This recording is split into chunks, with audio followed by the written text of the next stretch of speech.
Conseil pour des femmes qui ont du mal à trouver un mariage. Tu es une femme, tu n'es pas encore mariée, tu aimerais te marier, mais tu trouves quelques difficultés sur le chemin. Tu te dis, je ne sais pas à qui faire confiance, je ne sais pas qui est le bon, je ne sais pas comment faire, comment retrouver le bon, comment me lancer avec, est-ce que c'est le bon, est-ce que c'est pas le bon. Cette vidéo-là est pour toi. Oui, deux fois, on fait des mauvais choix, deux fois, on passe devant notre bénédiction et on ne sait pas. Dans cette vidéo, je vais vous donner quelques conseils, je crois 10 à 9 conseils pour une femme qui a des difficultés pour trouver un mariage. Pour commencer, mon nom est Bélia. Si seulement c'est ta première fois, je vais te demander de t'abonner, d'aimer la vidéo, de partager la vidéo, aimer. Laissez-moi des commentaires à la fin. Qu'est-ce que vous en pensez? Est-ce que tu es dans la même situation? Est-ce que cela t'a apporté conseil? Cela me fera plaisir de savoir un peu plus. Laissez-moi des commentaires, aimer et partager. Nous allons commencer tout de suite. Première chose que je veux t'interdire, que tu ne dois pas faire, arrête d'avoir plusieurs relations. Arrête d'enchaîner plusieurs relations. Beaucoup se disent que non, je dois avoir 2, 3, 4, 5, 6 relations pour savoir qui est le bon. Je dois goûter ici, je dois faire ceci, je dois aller avec un tel, je dois sortir avec un tel pour savoir quel est le bon ou quoi que ce soit. Première chose, je vais te demander d'arrêter d'enchaîner beaucoup de relations parce que je suis sûre, tu as commencé à enchaîner plusieurs relations, mais tu te retrouves pas encore jusqu'aujourd'hui. Je vais te demander d'arrêter. Cela va te donner une idée claire d'où tu vas. Parce que quand tu as plusieurs relations, beaucoup vont te faire du mal, beaucoup vont te détruire ton cœur, les autres vont te tromper, les autres vont mal te traiter, les autres vont faire ceci. Et ça veut dire que tu vas avoir un cœur qui est beaucoup déchiré, beaucoup dans des problèmes, beaucoup dans des choses négatives et tu vas perdre confiance en toi. Tu vas te dire, est-ce que c'est moi? Pourquoi on m'aime pas? Pourquoi on me traite mal? Est-ce que c'est tous les hommes qui traitent mal? Est-ce que tu seras confus? Pour ne pas être embrouillé ou confus et quoi que ce soit, tu dois arrêter plusieurs relations et tu dois d'abord te regarder et chercher à voir qu'est-ce qui ne va pas en toi. Oui, deux fois, on a beaucoup de peine en nous. Deux fois, on est beaucoup malade intérieurement, mais on se rend pas compte. Et on cherche à blâmer ça dans des relations, dans des hommes, dans quoi que ce soit. Parce que beaucoup d'entre nous, on a des problèmes de papa, comme on dit en anglais, daddy issue par exemple. Tu es une fille qui n'a pas grandi avec son père, tu n'as pas eu l'amour paternel, tu n'as pas eu ceci, tu ne sais pas comment un homme peut aimer parce que tu n'as pas vu ça auprès de papa et maman et tu n'es pas encore guéri de ça. Donc, tu ne sauras pas comment un homme peut traiter une femme. Donc, pour cela, tu dois d'abord arrêter, guérir ton cœur, penser à toi, à ta paix intérieure, te regarder, te reconnaître tes valeurs, reconnaître qui tu es, comment on doit te traiter. Pour cela, tu dois d'abord arrêter et d'enchaîner beaucoup de relations. Deuxième chose que je veux dire, tu ne dois pas rater le début de ta relation. Le début de ta relation est crucial. Oui. Beaucoup d'entre nous, on a maltraité nos hommes au début et on paye ça jusqu'aujourd'hui. Dans le sens où tu l'as trop pris comme un bébé, tout ce qu'il te dit, oui chef, oui maman, oui. Et arrivé dans la relation, tu veux qu'il change, que ça soit maintenant non. Et ça va créer des histoires. Donc, depuis le début de la relation, tu dois vraiment savoir mettre les points sur les i, tes limites à toi. C'est pour cela que j'ai dit au numéro 1, tu dois arrêter d'abord d'enchaîner des relations, de penser à toi, guérir, connaître qui tu es, quelles sont tes limites, qu'est-ce que tu peux accepter, qu'est-ce que tu peux pas accepter, quoi. Moi, un homme ne peut pas m'insulter, moi, un homme ne peut pas me faire ceci, non, un homme ne peut pas me faire ceci. Tu reconnais d'abord qui tu es, tes valeurs et quoi que ce soit. Quand tu vas commencer ta relation, dès le début de la relation, tu dois dire tes limites. Tu dois savoir mettre tes limites. Moi, tu me trompes pas, tu me trompes, c'est fini. Moi, tu me manques pas de respect. Moi, tu me fais pas ceci. Moi, tu me fais pas ceci. Moi, j'aimerais qu'on puisse être tout le temps en contact et tu on peut pas faire une journée ou quoi sans s'appeler. Moi, j'aimerais ceci. Moi, il faut que tu puisses mettre les limites et bien débarrer ta relation. Tu dois vraiment lui montrer que tu es une femme de valeur, tu lui montres tes valeurs, tu lui donnes les limites dès le début de votre relation. Troisième chose que je veux te dire que tu dois faire, tu ne dois pas forcer les choses. Beaucoup d'entre nous, beaucoup de femmes, avec un âge donné, 35 ans, 30 ans, parfois 40 ans, elle se dit que l'âge est passé, elle se dit que non, j'ai plus l'âge, elle commence à forcer les choses, elle commence à trop se donner ou parfois, deux fois, tu as déjà fait un enfant ou deux, tu as déjà des enfants et tu commences à forcer des choses parce que, moi qui ai déjà fait des enfants, qui va encore me prendre, qui va encore m'aimer, qui va encore... Donc, tu commences à te donner comme si tu n'as pas de valeur. Ne force pas les choses. Un homme aime souffrir pour avoir une femme.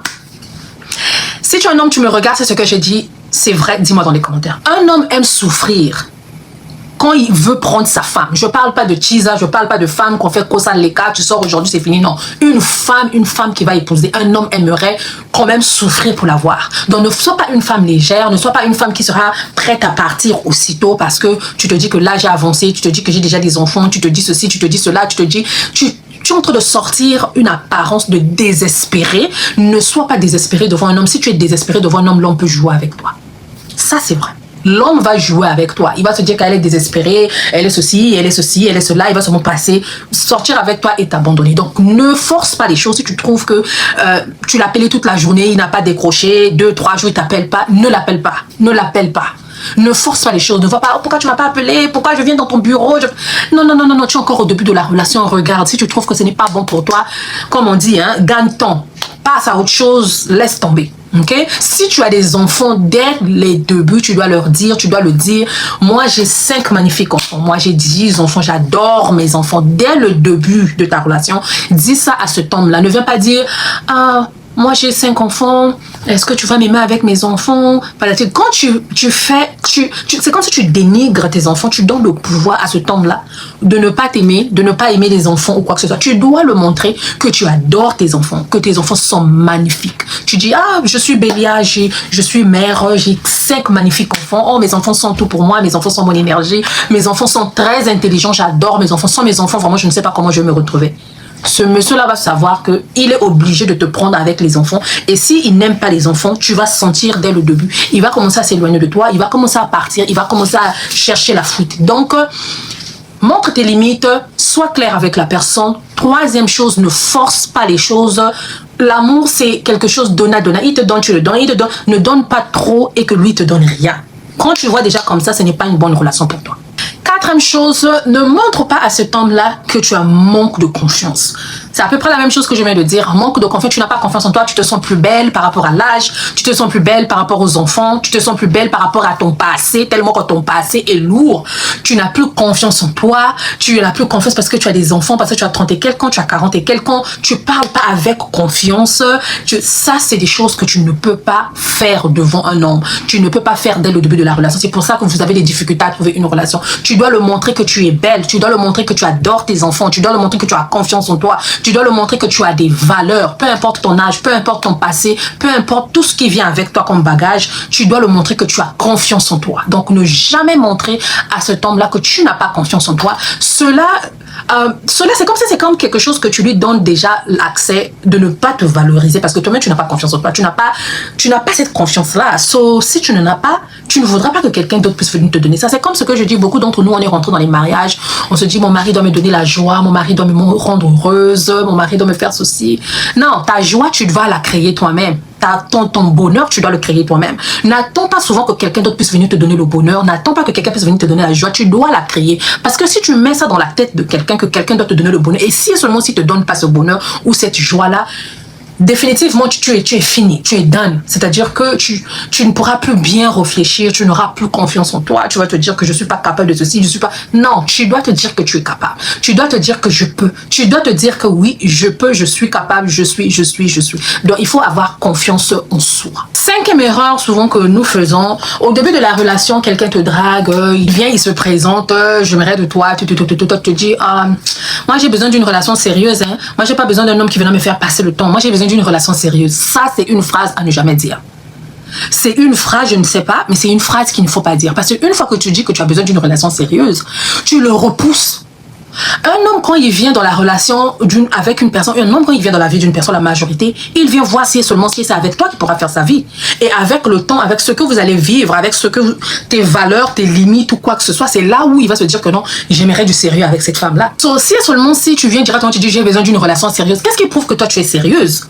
Qu'est-ce qui prouve que ce que lui il veut, toi tu as ça? Donc quand tu dis moi j'ai besoin d'une relation sérieuse, c'est comme si c'est un deadline, comme on dit en anglais. C'est comme si tu te mets déjà comme un arrêt de mort ou quelque chose comme ça, tu repousses déjà quelqu'un, tu la repousses déjà. C'est en partant dès le début que tu es en train de commencer avec lui, tu lui dis ça j'aime pas, ça j'aime pas. C'est au fur et à mesure que vous êtes en train de faire un pas, 2 pas, 3 pas, 4 pas, que tu vas savoir que cette personne-là est sérieuse ou pas. Mais ne jamais commencer une relation en disant moi j'ai besoin d'une relation sérieuse. Si tu n'es pas sérieux, ça sert pas.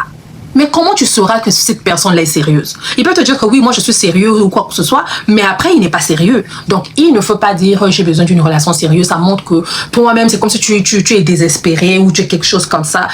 Tu n'as pas besoin de dire ça. Ça c'est des choses qu'il ne faut pas dire. 6e chose, je veux te dire, tu dois apprendre à être mature et grande dans ta tête. Oui, beaucoup d'entre nous, on veut se marier, on veut se mettre dans une relation avec quelqu'un, mais tu n'es pas mature, tu n'es pas grande dans ta tête, tu n'es pas sage. Comment tu vas prendre soin d'une relation. Beaucoup d'entre nous, on se dit mariage, mariage, relation, relation, j'aimerais un mari, j'aimerais ceci, mais on ne sait pas tout ce qui vient derrière. Dans le mariage, dans une relation, cela demande une sagesse, cela demande une grandeur d'esprit. So, toi-même, tu dois d'abord être grande, tu dois être sage. Quand je parle de sagesse, ça veut dire qu'il y aura des choses qui vont se passer dans ta relation. Tu dois savoir comment tamiser, tu dois savoir comment arranger, tu dois savoir comment parler à la personne pour ne pas allumer le feu, tu dois savoir comment arranger certaines choses. Donc, toi-même, tu dois être d'abord mature, tu dois grandir dans la tête, tu dois grandir dans l'esprit, tu dois grandir même spirituellement dans la prière. Pour ceux qui sont chrétiens, tu dois être grande dans la prière, tu dois savoir comment prier, parce que une relation, vivre avec une autre personne, c'est difficile. Si seulement si tu es né dans une famille, vous êtes frères et sœurs et deux fois vous chamaillez, vous faites ceci. Maintenant, tu vas prendre une personne qui n'est pas sortie dans ta famille. Vous n'avez pas eu une même éducation, vous n'êtes pas sortis de les mêmes backgrounds, comme on dit. Et tu crois qu'il n'y aura pas des histoires. Mais non, quand il y aura des histoires, si tu n'es pas mature, si tu n'es pas sage, si tu n'es pas grand dans l'esprit ou dans ta tête ou quoi que ce soit, garantie, tu ne pourras pas saisir cette bénédiction-là. Tu ne sauras pas saisir cette bénédiction-là. Beaucoup d'entre nous, on est rentrés dans les mariages très jeunes, très trucs là, mais les autres sont rentrés jeunes mais matures, mais beaucoup nous sont rentrés dans des relations immatures. Peut-être par la grâce de Dieu, dans le mariage, ils ont su comment grandir dans la sagesse, grandir dans la tête et tout et tout. Mais beaucoup sont rentrés comme ça là, pas grandi dans la tête et ils n'ont pas su garder cette bénédiction-là. Et aujourd'hui, si on les pose la question, ils vont te dire, ah, si j'avais eu ce mariage-là, comme je suis aujourd'hui là, je crois que je devais faire les choses différemment. Donc, tu dois être mature, sage et grande dans l'esprit. Tu dois vraiment être sage et très grande dans l'esprit. Tu dois pas être cette femme-là qui est toujours émotionnellement brisée, qui pleure bêtement, qui... Non. C'est-à-dire quand c'est comme ça, c'est comme une relation, un homme qui a épousé encore un bébé ou un homme qui est avec un enfant dans une relation. Non, on doit être mature, sage, émotionnellement forte. On dit pas qu'il faut pas pleurer. Il y aura des moments où il faut pleurer, mais il faut savoir aussi dans quelle situation que tu peux pleurer ou que tu peux pas pleurer. L'autre chose que je veux dire, beaucoup nous sommes combattus de rentrer dans un mariage parce que nous sortons des familles où personne ne se marie. Tu es dans une famille où la majorité ne se marie pas. Tu es dans une famille où ta maman s'était pas mariée. Tu es dans une famille où papa et maman sont jamais mariés. Les tontines ne sont pas mariées. Vous êtes tous là. Deux fois, ça peut être un truc spirituel. Donc, tu dois te mettre vraiment dans la prière. Deux fois aussi, il faut savoir se détecter. Tu es dans quelle maison de famille? J'ai parlé maison de famille dans ma chaîne. Si tu n'es pas abonné, si tu n'as pas encore regardé cette vidéo-là, je vais te demander d'aller la regarder, d'aller la suivre. Vraiment, c'est très important. Donc, si tu sors d'une famille, regarde un peu ton entourage. Est-ce que la majorité sont mariés? Est-ce qu'ils sont mariés ou pas? Souvent, si c'est pas un problème spirituel, je vais te dire une chose, que ces membres de famille-là, demain vont détruire ton mariage, vont combattre tes relations. À part le côté spirituel, le côté physique sera quoi? Une maman, oui, je vais être désolée, une maman ou une tante qui n'a pas réussi dans son mariage ne te donnera pas beaucoup. La majorité, hein, pas peut-être toutes, mais la majorité ne te donneront pas des bons conseils pour bien soutenir ton foyer. Ta grande sœur ou quoi que ce soit, elle est partie homme après homme. Bon, ça dépend de sa situation ou sa relation. Mais beaucoup ne te donneront pas des bons conseils. Je vais te donner un exemple. Ta grande sœur ou bien ta maman était insolente avec les hommes. Elle dit, ah, moi, quand un homme ne blague pas, moi, un homme, quand il me fait ceci, je coupe ici, je coupe ici, je coupe ici. Mais toi, tu tombes dans une relation où, avec la parole de Dieu, tu as grandi, hein, tu as compris certaines choses et que tu rentres dans une relation. Et quand il y aura par exemple des petites choses qui vont se passer, si tu n'as pas une bouche fermée, tu rapportes ça à ta maman ou à ta soeur ou à quelqu'un qui n'a pas réussi son mari, il va te dire quoi? Non, il faut le laisser, il va pas te donner un bon conseil. Donc, dans cette situation-là, ta famille deviendra le combat pour ton mariage. Ta famille sera maintenant un combat pour ton mariage. Ta famille sera, ou les membres de ta famille seront des personnes principales pour détruire ta relation. Donc, tu dois faire très attention. Comme j'ai dit, la sagesse, apprendre à fermer ta bouche, apprendre à régler tes problèmes en privé, apprendre à faire des choses hors eux, parce que si tu les mets à l'intérieur, il y a plus de chances que tu vas détruire ta relation ou ton foyer. Huitième conseil que je veux te donner aujourd'hui, c'est sois une bénédiction pour cet homme-là. Beaucoup d'entre nous, on entend seulement, non, j'aimerais que l'homme puisse être une bénédiction pour moi, il doit me rendre riche, il doit me rendre heureuse, il doit me rendre heureuse, il doit me faire ceci, il doit me faire cela, mais toi, qu'est-ce que tu vas lui donner? Qu'est-ce que tu seras pour lui? Sois une source de bénédiction pour lui, donne-lui des bons conseils. Oriente-lui, aide-le aussi. C'est ça, la femme est une aide. La femme n'est pas seulement là à bénéficier de l'homme et que la femme ne fait rien pour l'homme. Non, tu dois être une source de bénédiction pour cet homme-là. Tu dois être quelque chose qui va apporter encore quelque chose de plus dans sa vie. On ne se suffit pas. Donc, il y aura quelque chose que tu dois l'apporter, même si c'est pas l'argent, ça peut être dans les conseils, dans quoi que ce soit, dans les prières, dans quoi que ce soit. Donc, sois aussi une source de bénédiction pour cet homme-là dans sa vie. Neuvième conseil, quand tu tombes sur un homme, il faut le remarquer. Il faut le remarquer dans quel sens? Il faut l'étudier.